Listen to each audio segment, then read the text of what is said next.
Was it really my fault that I wanted to feel alive on my birthday?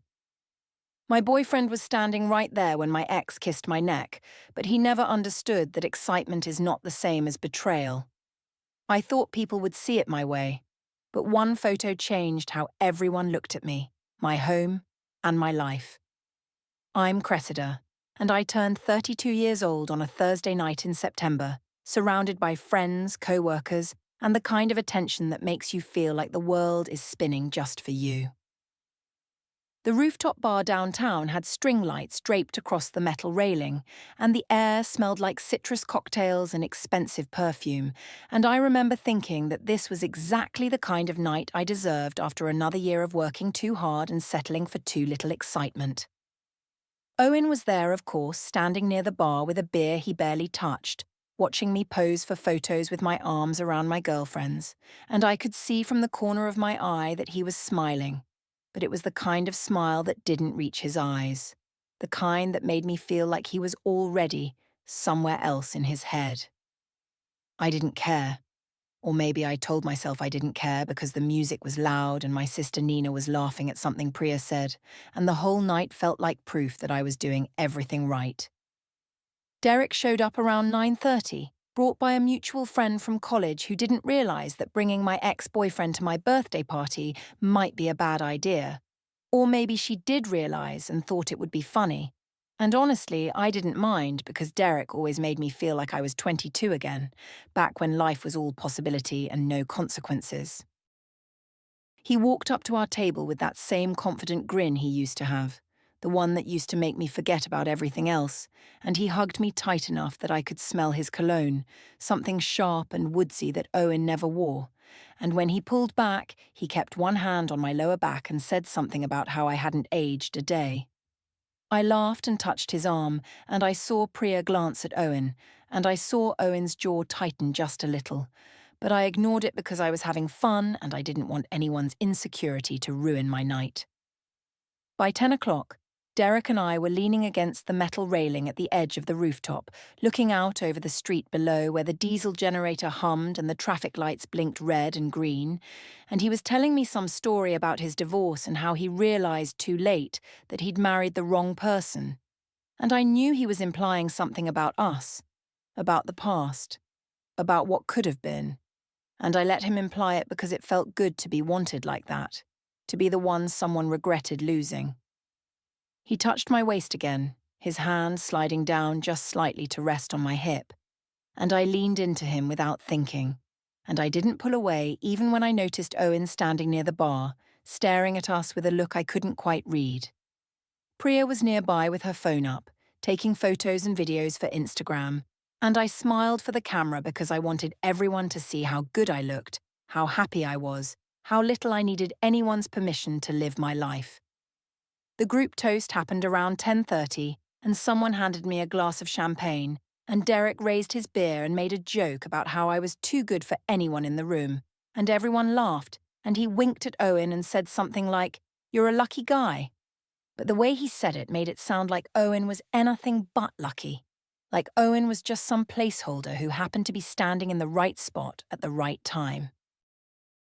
I didn't correct him, and I didn't defend Owen, and I saw the hurt flicker across Owen's face for just a second before he looked away and took a long drink from his beer. Priya posted the whole thing on her Instagram story. The toast, the laughter, the way Derek's hand stayed on my hip, the way I leaned into him like we were still together, and she tagged the location and tagged me and added some laughing emojis, and within minutes the view count started climbing.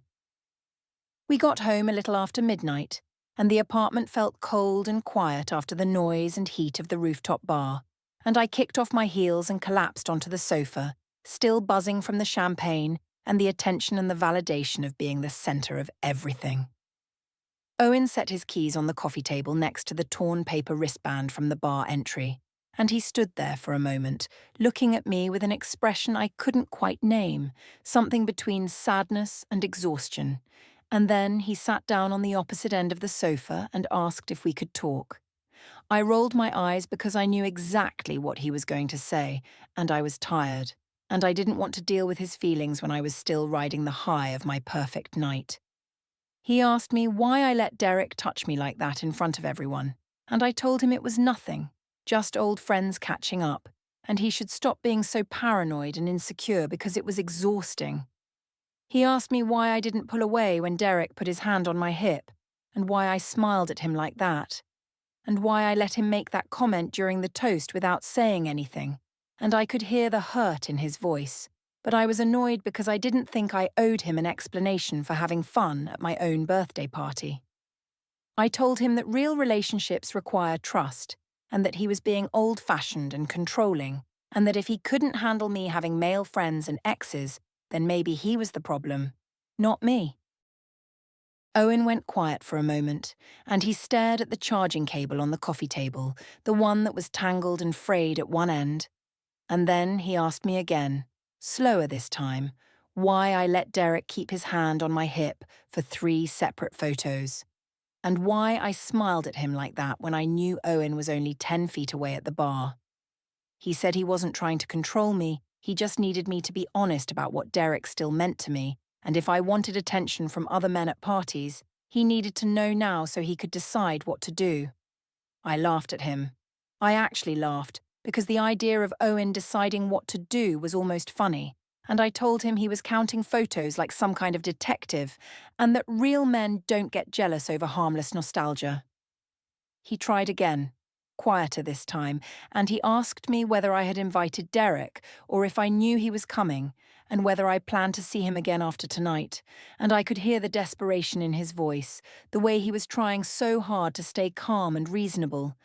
But I didn't care because I was tired, and I wanted to go to bed, and I didn't want to keep explaining myself to someone who clearly didn't understand me.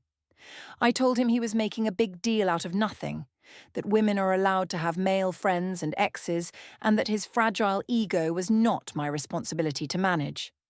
I said he was boring and that I deserved to feel alive, and if he couldn't give me that, then maybe I needed to find it somewhere else. My phone buzzed on the coffee table, lighting up with a text notification, and I grabbed it quickly before Owen could see the preview, but I knew he saw it anyway because his whole body went stiff and his jaw clenched, and he looked at me like he was seeing me for the first time. The text was from Derek, and it said something about how it was great seeing me tonight and how we should catch up soon, just the two of us, and I locked my phone and stood up and walked to the bedroom without saying another word. Owen stayed on the sofa staring at the torn wristband and the empty cocktail glasses and the charging cable, and I could feel the weight of his silence pressing against the walls, but I ignored it because I told myself that his feelings were his problem, not mine. I lay down in bed facing the wall and I could hear Owen moving around in the living room, the sound of him lying down on the sofa, the creak of the cushions, the long exhale that sounded like defeat. And I told myself that he would get over it in the morning, that he always did, that I was right, and he was wrong, and that was all that mattered. The diesel generator hummed from the street below, a low and constant vibration that felt like the only honest sound in the apartment, and I closed my eyes and smiled because my birthday had been perfect, and nothing Owen said or did could take that away from me. I'm still riding the high from my birthday when Tuesday comes around, and I walk into the office cafeteria at lunch with my phone in my hand, scrolling through the photos and videos from the party that people have been posting and reposting all weekend long. Priya is already sitting at our usual table near the window, and when I slide into the seat across from her with my salad and iced coffee, she gives me this look that I can't quite read. Something between concern and awkwardness, and before I can ask her what's wrong, she turns her phone around and shows me the Instagram story she posted on Thursday night.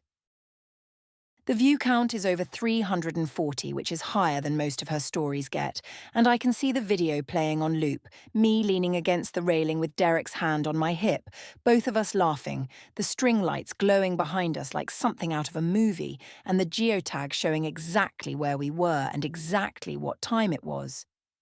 I shrug and tell Priya it's a great video, and I ask her why she looks so worried, and she hesitates before saying that some of the comments are a little strange, and when I swipe up to read them, I see what she means. Most of them are the usual stuff: fire emojis, heart eyes, comments from friends saying I looked amazing. But there are a few that make my stomach twist just a little. Things like, wait, isn't she dating someone? And, where's Owen Lowell? And that doesn't look like her boyfriend. I laugh it off and tell Priya that people are just bored and looking for drama where there isn't any. And I remind her that Owen and I are fine, that he was at the party, that everyone is overreacting because they don't understand that modern relationships are built on trust and freedom, not paranoia and control. Priya nods, but I can tell she doesn't believe me, and when I look around the cafeteria, I notice a few co-workers glancing at me and then quickly looking away. And I realize that the story has made its way around the office faster than I expected. By the time I get back to my desk, I have 3 new texts from Owen. And I don't open them right away because I know they're going to be more of the same. Questions, concerns, feelings I don't have the energy to deal with. And I tell myself that if he can't handle a few harmless photos, then that's his problem, not mine. I spend the rest of the afternoon working on a presentation for a client meeting, and every time my phone buzzes, I ignore it, and by the time I leave the office at 5, I have 7 unread messages from Owen and 2 missed calls. And I still don't respond because I don't owe him constant reassurance just because he's insecure. I stop at the pharmacy on my way home to pick up a prescription, and while I'm standing in the checkout line, I see Margaret from our building a few people behind me, and she gives me a polite nod, and I smile back but don't say anything because we've never been more than passing acquaintances. Through the pharmacy window I can see the cafe across the street, and I notice 2 people sitting at one of the outdoor tables, and it takes me a second to realise that one of them is Derek, and he's laughing with someone I don't recognise, and for a moment I think about texting him, but then I remember that Owen is probably already suspicious, and I decide to wait.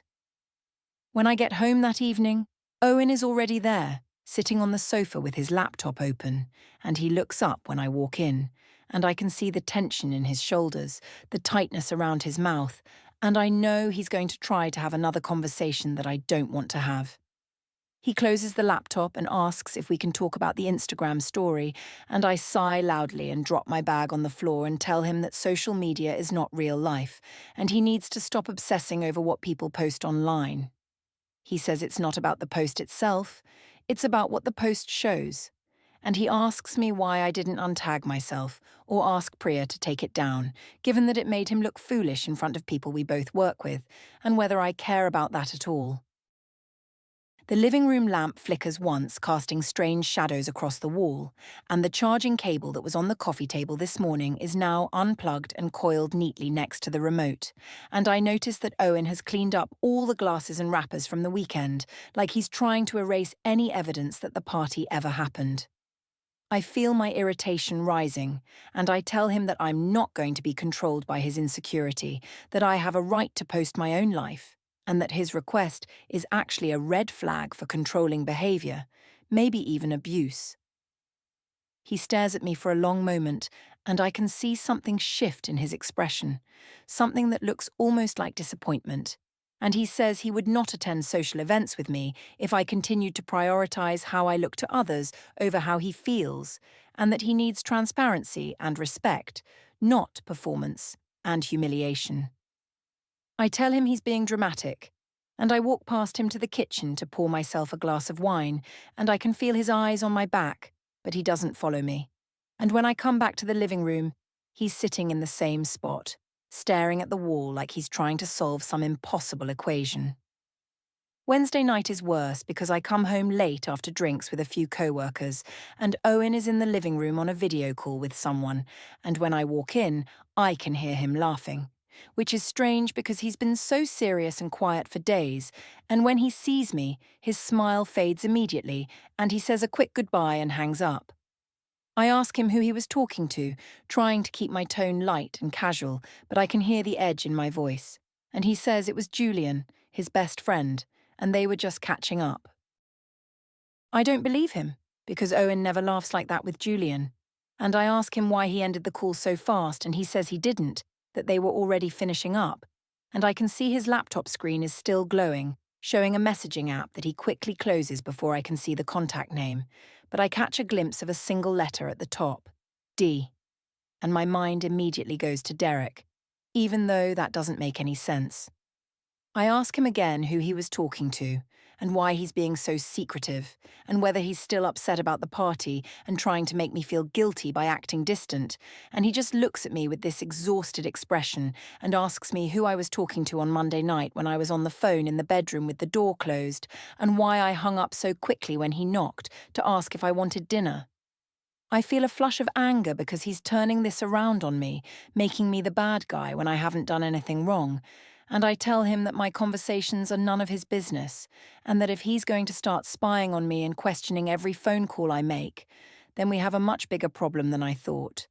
He says he's not spying, he's just asking for the same honesty he's been asking for since Thursday night, and he wants to know whether I'm still in contact with Derek, and if so, why I haven't mentioned it. I can feel the trap closing around me, and I know that if I admit I've been texting Derek, Owen will blow it out of proportion and make it into something it's not. So I tell him that I'm not in contact with Derek beyond the occasional friendly message, and that Owen is being paranoid and exhausting, and that I'm done with this conversation. I grab my phone and walk into the bedroom and slam the door, and I can hear Owen sigh heavily in the living room, and I know he's hurt. But I tell myself that he's the one creating drama where there isn't any, and that if he can't handle me having a life outside of him, then maybe we're not as compatible as I thought.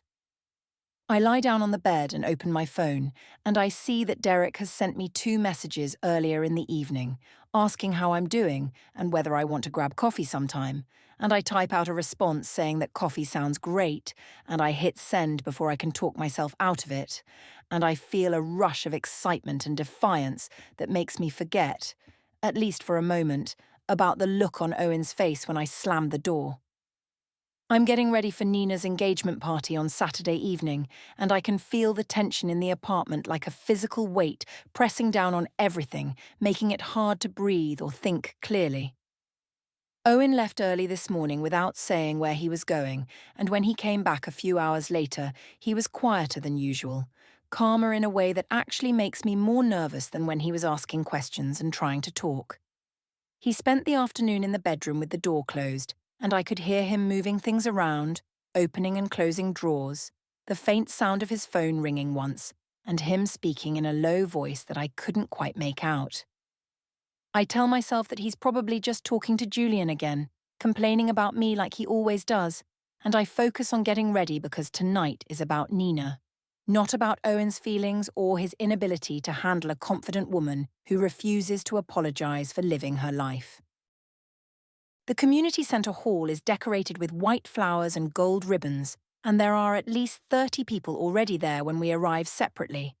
I came with Nina earlier to help set up, and Owen showed up on his own about 20 minutes later, walking in with his hands in his pockets and his face carefully neutral.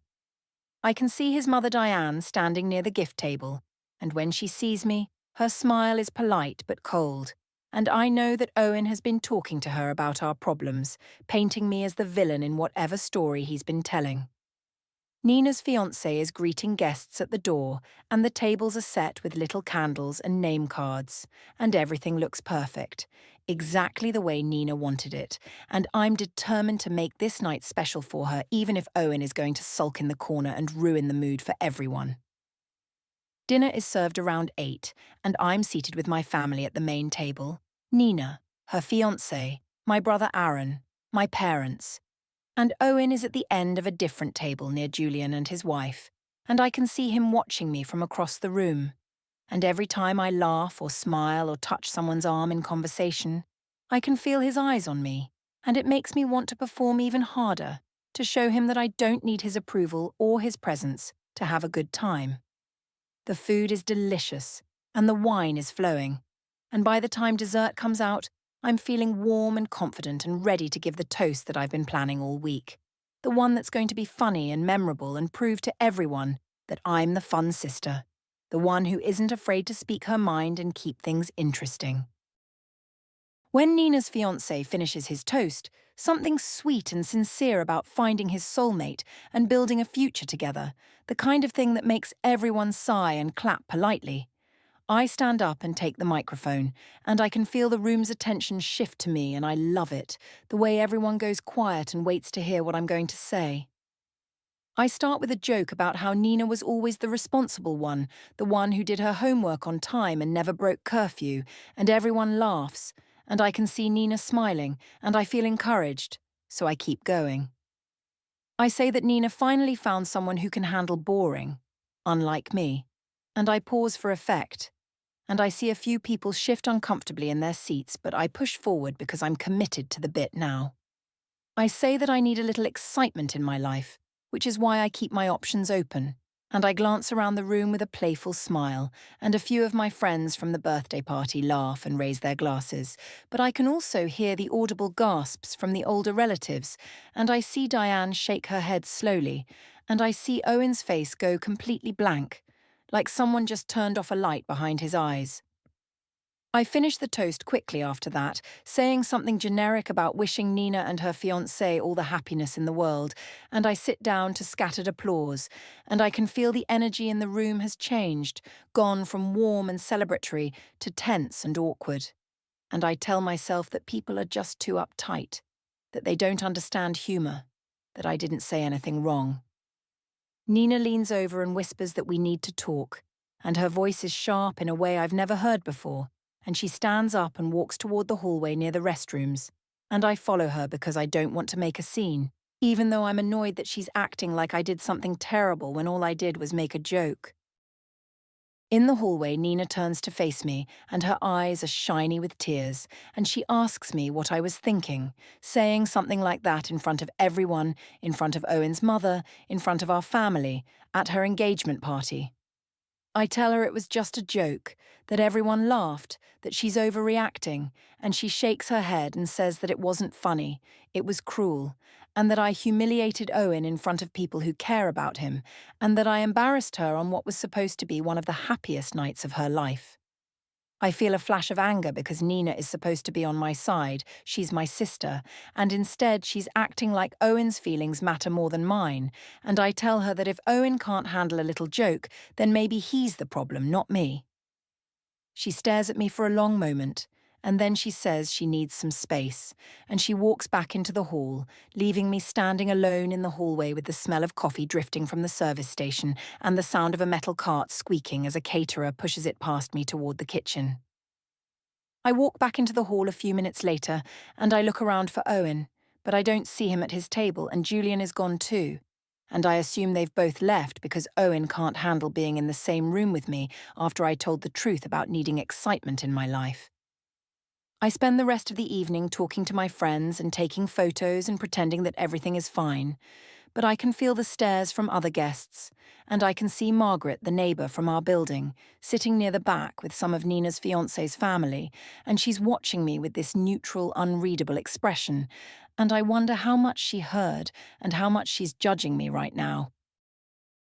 When I finally leave the community centre around 10, I find Owen sitting in his car in the parking lot, and Julian is in the passenger seat, and they're talking.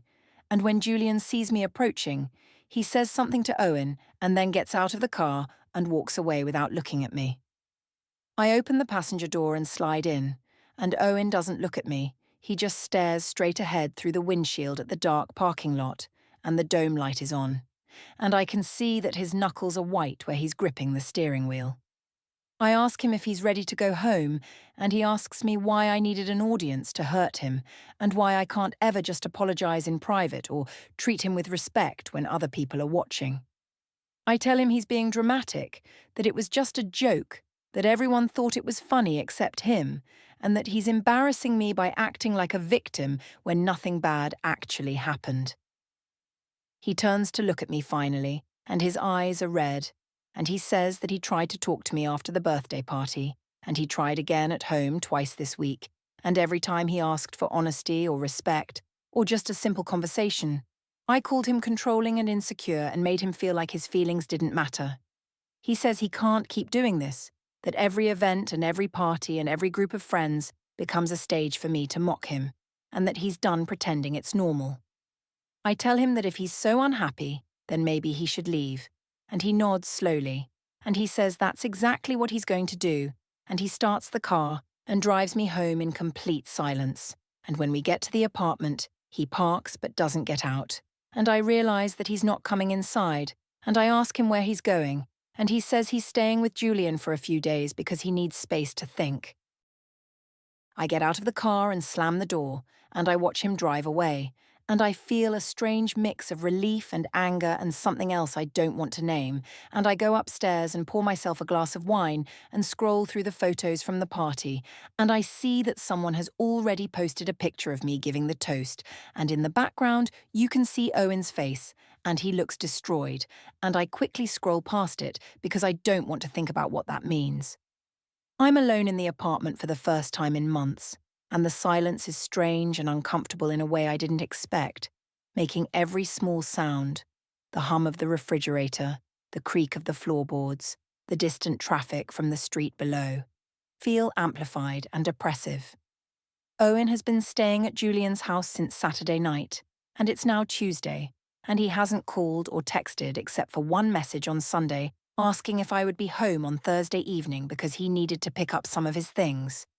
I left him on red because I'm not going to give him the satisfaction of thinking I'm bothered by his absence, even though the apartment feels too big and too empty, and I keep expecting to hear his key in the lock or his footsteps in the hallway. And when I don't, I feel something twist in my chest that I refuse to acknowledge as loneliness or regret. I spend Monday evening crafting a careful narrative for my family, calling my mother first and telling her that Owen has been acting controlling and distant, that he gets angry when I spend time with friends, that he's trying to isolate me and make me feel guilty for having a life outside of our relationship. My mother listens quietly, and when I finish, she asks me whether Owen has ever actually raised his voice or tried to stop me from going anywhere. And I hesitate because the truth is that he hasn't. But I tell her that control doesn't always look like yelling or physical restriction, that emotional manipulation is just as damaging, and that I've been reading about gaslighting and red flags, and I'm pretty sure Owen fits the profile. She's quiet for a long moment, and then she says that she loves me and wants me to be happy, but that she also thinks I should consider whether I'm being fair to Owen, and whether some of my behaviour at the engagement party might have crossed a line. I feel a surge of anger because she's supposed to support me unconditionally, not question my judgment, and I tell her that she doesn't understand modern relationships, and I hang up before she can say anything else.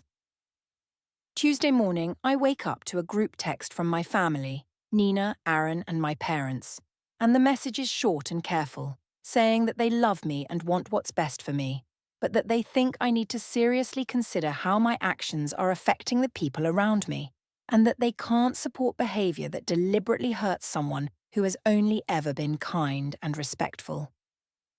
I read the message 3 times, and each time I feel my face getting hotter and my hands shaking, and I type out a furious response accusing them of taking Owen's side without even hearing my version of events, and I tell them that they're all betraying me, choosing a man they barely know over their own daughter and sister.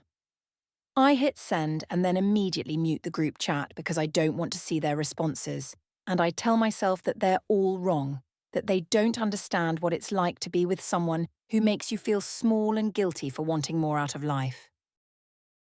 That afternoon, I run into Margaret in the hallway near the mailboxes, and she's holding a stack of envelopes and a small package, and when she sees me, she smiles politely and asks how I'm doing. I give her a vague answer about being busy with work, and she nods and says that she's noticed Owen hasn't been around for a few days, and she hopes everything is all right. There's something about the way she says it, not nosy or intrusive, just genuinely concerned, that makes me defensive, and I tell her that everything is fine, that Owen is just staying with a friend for a little while, and that relationships go through phases. She looks at me for a moment with those calm, observant eyes, and then she says that she's lived in this building for a long time, and she's seen a lot of things, and if I ever need someone to talk to, or if there's ever a situation where the truth matters, she's willing to speak honestly about what she's observed. I'm not sure what she means by that, but something about her tone makes me uncomfortable, and I thank her quickly and walk back to my apartment, and I can feel her watching me as I unlock my door and step inside. Wednesday evening, Owen texts me saying he'll come by Thursday around 6 to pick up his clothes and some documents, and he asks if I can please not be there because he wants to avoid another argument. I read the message and feel a mix of satisfaction and irritation. Satisfaction because he's clearly hurt and struggling, and irritation because he's acting like I'm some kind of unstable person he needs to avoid, when all I've done is refuse to be controlled by his insecurity. I don't respond right away because I want him to wait and wonder, and I spend the evening scrolling through Instagram and posting a selfie with the caption, "Investing in me, no room for negativity." And within minutes, I get dozens of supportive comments from friends who don't know the full story, telling me I'm glowing and that I deserve better and that they're proud of me for choosing myself. I screenshot a few of the comments and save them to my phone because they feel like proof that I'm right, that I'm the victim here, not Owen. Thursday evening, I deliberately stay home even though Owen asked me not to be there, because I want to see him. I want to have a conversation where I can explain why he's wrong and why he needs to apologize and come back. I spend an hour getting ready, makeup, hair, a dress that I know he likes, and I rehearse what I'm going to say, how I'm going to be calm and mature and reasonable, how I'm going to offer him one more chance to admit that he overreacted and that we can work through this together. When he arrives a little after 6, I open the door before he can use his key, and I can see the surprise on his face and then something that looks almost like disappointment, and he steps inside carefully, keeping his distance, and he sets his empty duffel bag on the floor near the door. I try to start the conversation I've been planning, asking him if we can talk about what happened and find a way forward, but he shakes his head and says that he's just here to get his things, and that he doesn't want to have another conversation that goes nowhere. I ask him what he means by that, and he says that he's tried to talk to me calmly multiple times. After the birthday party, twice at home that week, in the car after the engagement party. And every single time I either dismissed his concerns, called him controlling, or blamed him for having feelings. He walks past me to the bedroom, and I follow him. And I watch as he opens the closet and starts pulling out his shirts and pants and folding them into the duffel bag with careful, methodical movements that feel rehearsed, like he's been planning this for days. I stand in the bedroom doorway and I can smell his cologne faintly on the clothes he's packing, and I can see the desk in the corner where he keeps his laptop and his papers. And I notice that the locked drawer is slightly open, like he's already been through it and taken what he needed. His phone is sitting face down on the nightstand, and a charging cable snakes from the wall to the table, and everything about his body language, the careful distance, the neutral expression, the way he won't look directly at me, tells me that he's already made up his mind, and nothing I say is going to change it. I ask him what he expects to happen now, whether he's planning to come back, whether he thinks running away is going to solve anything, and he stops packing and turns to face me, and he asks me what I expected him to do after I told my entire family he was abusive, after I humiliated him at Nina's party in front of 30 people, and after I refused to answer simple questions about who I was seeing and why. I feel the trap closing again, and I know that if I admit to anything, he'll use it against me. So I tell him that he's twisting everything, that I never said he was abusive, that the toast was just a joke, and that he's playing the victim because he can't handle a woman who knows her own worth. He stares at me for a long moment, and then he says that he's going to sleep in the bedroom from now on when he comes back for the rest of his things, and that I can have the living room, and that he'll pay his half of the rent and bills, but he won't share space or routines with me until I take responsibility for my actions. I laugh because the idea of Owen setting boundaries is almost absurd, and I tell him that men always play the victim, that I don't owe him an apology for living my life, and that he's proving he's too weak to handle a confident woman. His face doesn't change, and he picks up his duffel bag and walks past me without another word. And I hear the apartment door open and close, and I stand in the bedroom alone, breathing hard. And I tell myself that he'll be back, that he always comes back, that this is just another phase and he'll realize he was wrong and he'll apologize. But when I walk into the living room and look around, I notice small things that are different. His favorite mug is gone from the dish rack. His keys are no longer on the hook by the door. His jacket that usually hangs on the chair is missing. And I realize that he's been quietly removing pieces of himself from this apartment for days, and I never noticed until now. I'm sitting at my desk in the open plan office on Monday morning, and I can feel the weight of everyone's eyes on me even when I'm not looking up, and I know that the weekend didn't go the way I wanted it to, and I know that I need to take back control of the narrative before Owen's version of events becomes the only version that people believe. I spend my lunch break carefully crafting a series of Instagram posts that show me looking happy and confident and unbothered. And I choose photos from the last few weeks that make it look like I'm living my best life. Brunch with friends, a gym selfie, a sunset from the rooftop of a bar I went to on Saturday night with some people from my college days.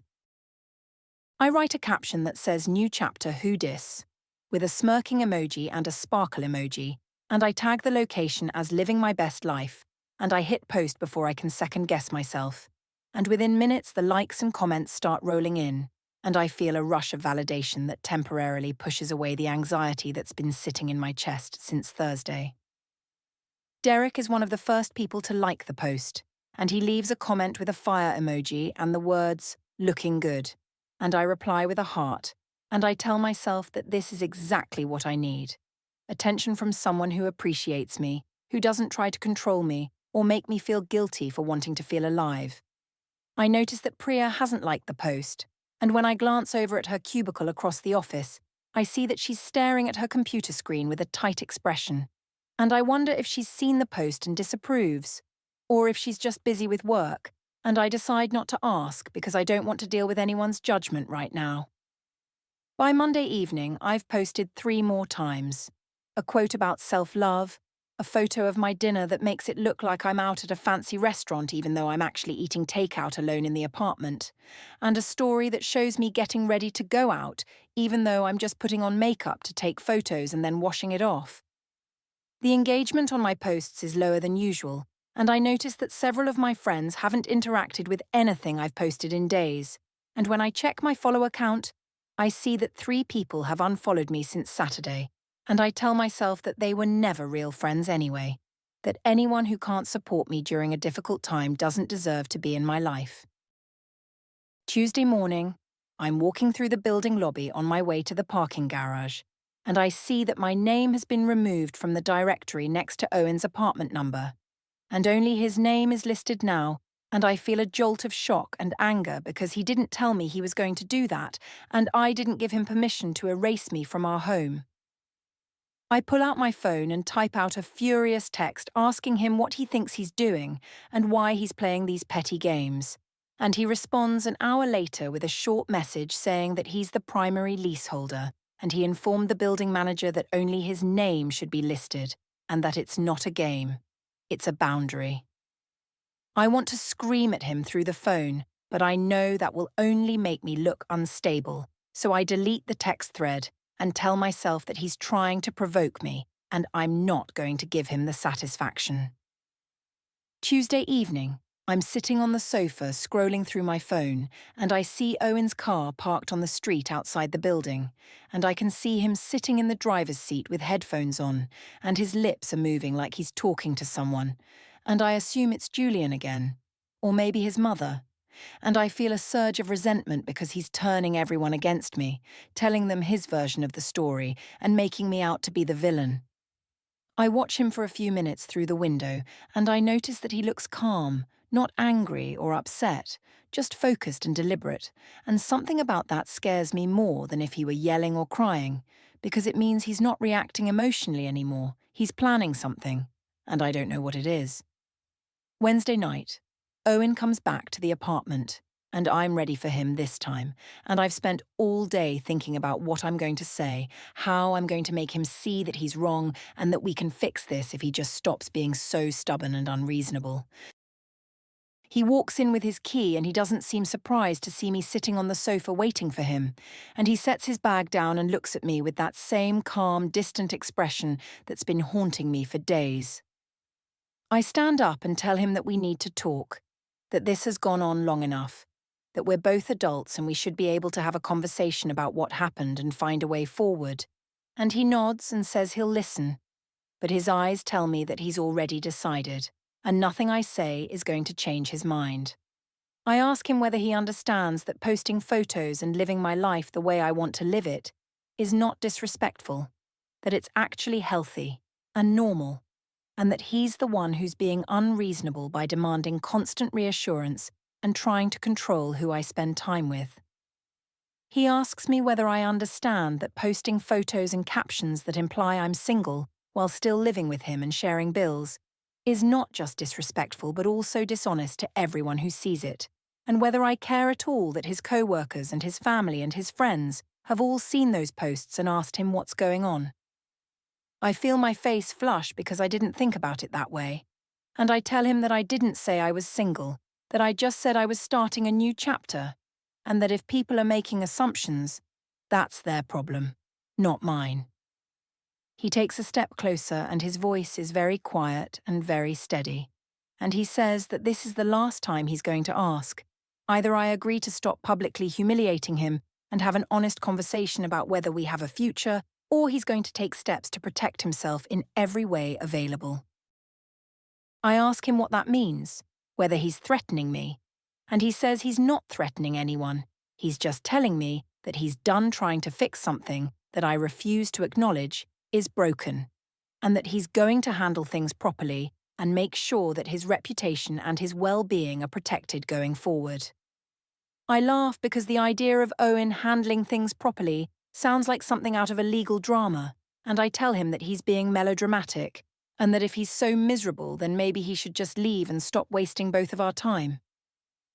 He looks at me for a long moment, and then he says that's exactly what he's going to do, and he walks to the bedroom and starts packing the rest of his things, and I follow him and keep talking, telling him that he's boring and small, that I only stayed with him because the apartment was convenient, that he'll never find anyone better than me, and that he'll come back begging within a month.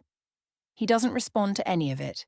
and he just keeps packing with those same careful, methodical movements, and when he's done, he picks up his bags and walks to the front door, and he takes his key off his keyring and sets it on the kitchen counter next to the torn wristband from my birthday party that's been sitting there for 2 weeks. And he looks at me one last time and says he'll be in touch through the appropriate channels, and then he walks out and closes the door behind him with a soft, final click that echoes through the empty apartment.